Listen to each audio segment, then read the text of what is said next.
Hello guys, আমরা সকলে মিলে আজকে কাঁঠাল খাইতে আসলাম।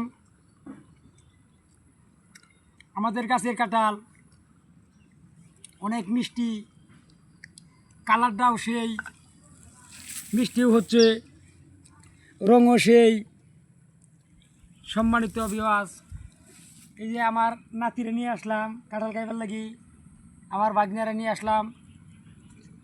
আসলেই কাঁঠাল জাতীয় ফল।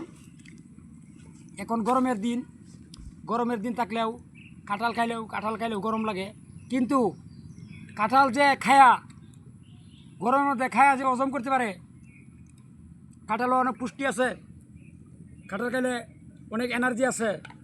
খাই আমরা সকলেই একখানো আনন্দ করে কাঁঠাল খাইতেছি।